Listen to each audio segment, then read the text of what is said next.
प्रधानमंत्री नरेंद्र मोदी ने ब्रिक्स के 13वें शिखर वार्ता की अध्यक्षता करते हुए कहा कि पिछले 1.5 दशक में ब्रिक्स ने कई उपलब्धियां हासिल की हैं। उन्होंने कहा कि आज हम विश्व की उभरती अर्थव्यवस्थाओं के लिए एक प्रभावकारी आवाज हैं। विकासशील देशों की प्राथमिकताओं पर ध्यान केंद्रित करने के लिए भी ये मंच उपयोगी रहेगा। प्रधानमंत्री नरेंद्र मोदी ने कहा कि आतंकवाद के खिलाफ हमें मिलकर लड़ने की जरूरत है। साथ ही उन्होंने संस्थानों के साथ ही साझा इस्तेमाल पर भी जोर दिया और इस शिखर सम्मेलन में चीन के राष्ट्रपति शी जिनपिंग, रूस के राष्ट्रपति व्लादिमीर पुतिन, दक्षिण अफ्रीका के राष्ट्रपति सिरिल रामाफोसा और ब्राजील के राष्ट्रपति जायर बोल्सोनारो शामिल हुए। कांग्रेस नेता राहुल गांधी आज त्रिकुटा पहाड़ी पर स्थित माता वैष्णो देवी के मंदिर में पूजा अर्चना करने पहुंचे। कांग्रेस नेता करीब 1 बजे जम्मू कश्मीर पहुंचे।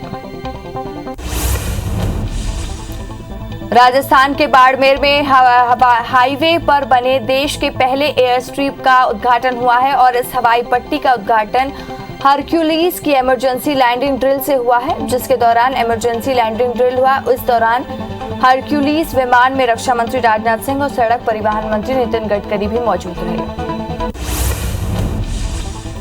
इमरजेंसी लैंडिंग फील्ड का उद्घाटन करते हुए रक्षा मंत्री राजनाथ सिंह ने बड़ा बयान दिया। रक्षा मंत्री ने कहा कि अंतर्राष्ट्रीय बॉर्डर से कुछ ही कदम दूर इस प्रकार के इमरजेंसी लैंडिंग फील्ड का तैयार होना सिद्ध करता है कि भारत अपनी एकता, संप्रभुता और अखंडता की रक्षा के लिए सदैव तैयार है। वहीं केंद्रीय परिवहन मंत्री नितिन गडकरी ने कहा कि जब भी कोई आउट ऑफ द बॉक्स विचार प्रस्तावित किया जाता है तो आकांक्षाएं उभर आती हैं। रक्षा मंत्रालय और वायुसेना के समर्थन के लिए खुशी है। प्रधानमंत्री नरेंद्र मोदी ने आज अपने आवास पर भारत के पैरालंपिक दल से मुलाकात की और उन्हें सम्मानित किया। इस दौरान खिलाड़ियों ने उन्हें अपने हस्ताक्षर वाला एक स्टॉल भी भेंट किया और साथ ही भारतीय पैरा एथलेटिक 5 स्वर्ण पदक और 8 रजत और साथ ही 6 कांस्य पदक, 19 पदक जीतकर टोक्यो से वापस लौटे हैं। यूपी विधानसभा चुनाव से पहले सियासी माहौल गर्म हो चुका है और कांग्रेस महासचिव प्रियंका गांधी 10 सितंबर को लखनऊ दौरे पर रहेंगी। इस दौरान वे उत्तर प्रदेश विधानसभा चुनाव की तैयारियों को लेकर बैठक करेंगी। 28 अगस्त को किसानों पर लाठीचार्ज के विरोध में हरियाणा में करनाल में लघु सचिवालय पर किसानों का धरना तीसरे दिन भी जारी है। धरना स्थल पर 1000 से ज्यादा किसान डटे हुए हैं। सुरक्षा बलों ने एक संयुक्त अभियान में हिजबुल मुजाहिदीन के आतंकी को कश्मीर के अवंतीपोरा से गिरफ्तार किया है।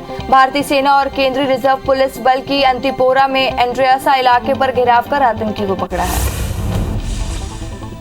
दिल्ली एयरपोर्ट एक्सप्रेस मेट्रो मामले पर अनिल अंबानी समूह की कंपनी रिलायंस इंफ्रा को बड़ी जीत मिली है। सुप्रीम कोर्ट ने इस मामले में 2800 करोड़ का मध्यस्थ अवार्ड बरकरार रखा है।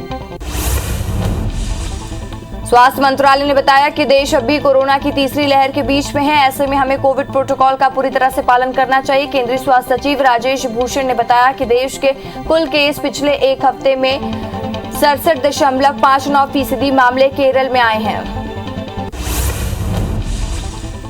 सीमी के बाद अब मध्य प्रदेश के कट्टरवादी संगठन पॉपुलर फ्रंट ऑफ इंडिया का खतरा बढ़ गया है और इंटेलिजेंस की रिपोर्ट में इस बात का खुलासा हुआ है। रिपोर्ट में यह भी बताया गया कि प्रदेश में पीएफआई के 650 से ज्यादा सदस्य सक्रिय हैं और ये संख्या तेजी से बढ़ रही। संगठन को लेकर जब जांच की गई तो पता चला इसमें मिली सीमी के भी कनेक्शन है और इस संगठन का इंदौर, उज्जैन, खंडवा, बुरहानपुर अलग अलग जगह पर नेटवर्क फैला हुआ है।